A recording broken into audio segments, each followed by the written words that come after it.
పాపం పవిత్ర వాళ్ళ తాతయ్య దగ్గర ఉంటే కొంచెమైనా మనశ్శాంతిగా ఉంటుందని వెళ్ళింది. తనకు అక్కడ కూడా మనశ్శాంతి లేదన్నమాట. కాకపోతే ఎడార్లో ఓయాసిస్లా పవిత్రకి ఊరట కలిగించే అంశం ఒకటుందిరా.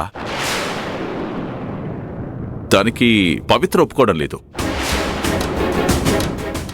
ఏంటి రాజశేఖర్ గారు అది? పవిత్ర వాళ్ల మేనమామ శివయ్య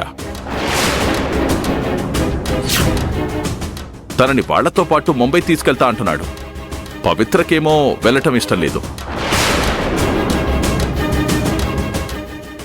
కాకపోతే వెళ్లటమే మంచిదని నా అభిప్రాయం.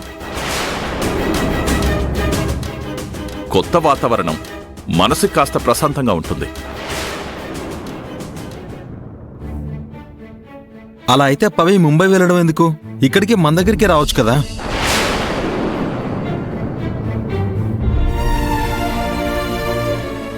ఇక్కడుంటే అరవింద్ జ్ఞాపకాలు వెంటాడి బాధగా ఉంటుందనేగా ఆ పల్లెటూరుకు వెళ్ళింది.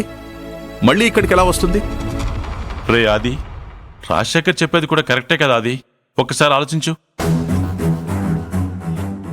ఇందులో ఆలోచించడానికి ఏముంది నాన్న? ఊరి జనాలతో ఆ మూఢనమ్మకాలతో పవిత్ర ఇబ్బంది పడుతుందని అంకులే చెప్తున్నారు. ముంబై వెళ్ళడం పవికి ఇష్టం లేదని ఆయనే చెప్తున్నారు.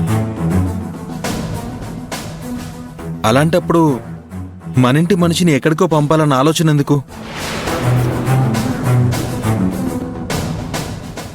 మనింటి మనిషిని మనింటికే తీసుకొద్దాం, బాగుంటుంది కదా.